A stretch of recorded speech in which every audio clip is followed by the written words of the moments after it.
फिर दोबारा हम पे क्या, कैसे, किस नई स्ट्रेटजी के साथ ऑर्गेनाइज किया गया? उसके बाद क्योंकि हमारा ये सक्सीड नहीं हुआ, रॉकेट लॉन्चर सक्सीड नहीं हुआ, हमारे रॉकेट लॉन्चर एयरबस सक्सीड नहीं हुए, तो जब मैं वापस सोलरिंग पहुंचा तो वहाँ पर हमारे पास एक एंटी टैंक मिसाइल था, मिलान मिसाइल्स जो कि एंटी टैंक मिसाइल है, 2 किलोमीटर रेंज है।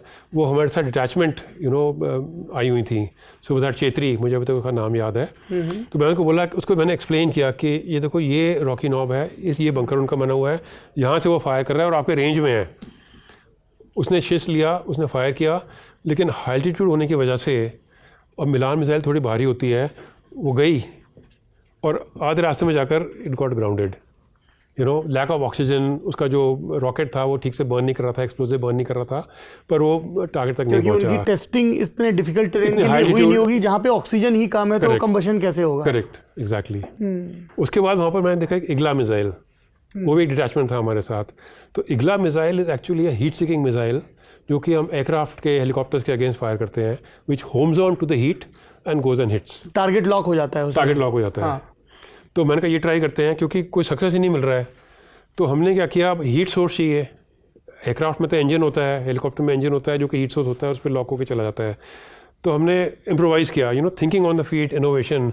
तो मैंने अपने रॉकेट लॉन्चर जेट को बोला कि हमारा एक इल्यूमिनेशन राउंड होता है, जो कि हम हवा में फायर करते हैं, वो इल्यूमिनेट करता है, 30 सेकंड तक चलता है और पूरे इलाके को रोशन कर देता है।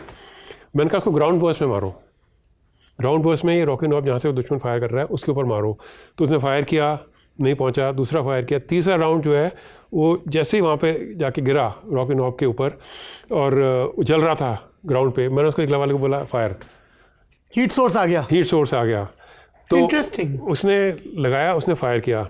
नाउ मैंने कभी इग्ला फायर नहीं किया ना, मुझे इतनी ज़्यादा नॉलेज थी उस वक्त, आई वाज लेफ्टिनेंट कर्नल। तो इग्ला मिसाइल का ट्रिगर दबाने के बाद वो कुछ सेकेंड लेता है होम ऑन करने के लिए, उसमें साउंड आती है। मैं अभी तक मुझे क्लियरली याद है, साइड में बैठा हुआ ऐसे साउंड आता है और वो होम ऑन करता है, लॉक करता है और फिर अपने आप फायर होता है, यानी कि ट्रिगर दबाया और फायर हो गया। तो जब तक वो करता रहा वो आग बुझ गई and so this also failed. फिर हमको रॉकेट निकाला, उसको डिस्ट्रॉय करना पड़ा। Then I spoke to the brigade commander, brigadier Amar Rawal ji, commander 56 brigade की। मैंने कहा सर ये सिचुएशन है और हम बिल्कुल भी मूव नहीं कर पा रहे हैं, आर्टिलरी हम ऊपर से फायर कर रहे हैं पर वो एरिया वेपन होता है आर्टिलरी, जो इनडायरेक्ट सपोर्ट में आता है। तो उन्होंने क्या किया, वो पूरा दिन 16 तारीख का और 17 तारीख का उन्होंने रेकी की। फिर उन्होंने एक बोफोर्स गन, तकरीबन मेरे ख्याल से इसी ये मशको वैली का इलाका है, ये सब ये मशको वैली है, द्रास उस तरफ है जहाँ पे ये ग्रीनरी थोड़ी बहुत जहाँ पे ग्रीन नज़र आ रही है। तो यहाँ पर उन्होंने गन लगाई, एक बोफोर्स एक गन, और बोला कि भाई तेरी गन है, और मुझे उन्होंने थ्रू कर दिया गन पोजीशन के साथ, सीधा कनेक्ट कर दिया रेडियो सेट के ऊपर। कहता अभी you can use this and you can use it in the direct firing role. No artillery क्या होती है, जो मैंने बताया आपको 30 किलोमीटर 40 किलोमीटर रेंज है, वो एरिया वेपन है। तो हम फायर करते हैं तो ऐसे गोला जाता है और किसी इलाके में गिरता है और वहाँ डैमेज करता है 150-200 मीटर, जो भी उसका एक्सप्लोजिव जितना है, अलग अलग गन्स का अलग अलग है। लेकिन जब हम डायरेक्ट फायर करते हैं उसको हम राइफल की तरह फायर करते हैं, और उसमें इतनी काइनेटिक एनर्जी होती है कि अगर हम टैंक के ऊपर फायर करें प्लेन्स में, direct firing gun, artillery gun, तो टैंक भी जो है, जो आर्मर्ड टैंक होता है, वो 3-4 से पलटे खा जाएगा, इतनी एनर्जी होती है, इतना ज़्यादा काइनेटिक एनर्जी इटसेल्फ। तो उन्होंने थ्रू कर दिया मेरे को इसके साथ कि भाई you control and do what you want to do. कभी बोफोर्स की इस तरह की टेस्टिंग हुई थी इसके पहले डायरेक्ट फायर के लिए? हम लोग ट्रेन करते हैं, बट इस इलाके में ये पहली बार था। ओके। उसके बाद फिर मैंने गन पोजीशन लिया और मैं उसको एक्सप्लेन किया कि भाई कहाँ फायर करना है, रॉकी नॉब के लिए। उसने एक राउंड फायर किया, थोड़ा दाने बाएं गया, और मैंने उसको अपने इन्फेंट्री तरीके से, नॉर्मली एक प्रोसीजर लेट डाउन होता है आर्टी को कंट्रोल करने का, पर मैं बोला थोड़ा सा दाहिने थोड़ा सा ऊपर, very infantry way of controlling.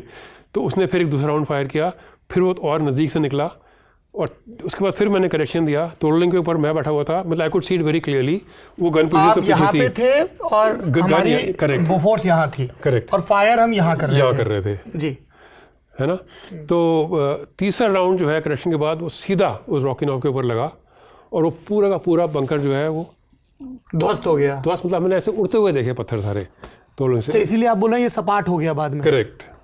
वो मतलब it was a Rocky knob, जिसके ऊपर बंकर बना हुआ था। नॉब खत्म हो गई, नॉब खत्म हो गई, बंकर खत्म हो गया, जो भी वहाँ पे कैजुअलिटीज़ थी जो उसमें था बंकर में, वो कैजुअलिटी हो गया होगा डेफिनेटली।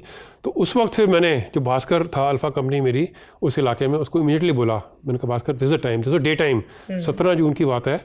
और फिर अल्फ़ा कंपनी ने इमीडिएटली अटैक किया और हमने पूरे रॉकी नॉब का इलाका दिन के टाइम में कैप्चर कर लिया। 8 पाकिस्तानी सोल्जर मारे गए और बाकी भाग गए 5140 की तरफ। 5140 तो ये एक और मसला था कि जैसे जैसे आप कैप्चर करते जा रहे थे उनको एक किस्म का रीइंफोर्समेंट भी मिलता जा रहा था उसके पीछे की पोस्ट, रीइंफोर्समेंट मिलता जा रहा था, या आप कहो कि उनका ना मोराल भी डाउन हो रहा था, मोराल डाउन भाग के था। आए हैं। अगर कोई भाग रहा है तो उसका मोराल डाउन ऑलरेडी है। यू नो, मैं आपको बताऊं 5140 पे जो हमने हमला किया तो आप ये देख सकते हो, ये चोंच है, इसके पीछे उन्होंने रस्सियां लगाई हुई थी पाकिस्तानियों ने। ओके, एस्केप रूट, भागने का रास्ता पहले ही है। तो जिस फौज ने, जिसने लड़ना है, वो अपना एस्केप रूट पहले से बनाया हुआ है, तो वो क्या लड़ेगा?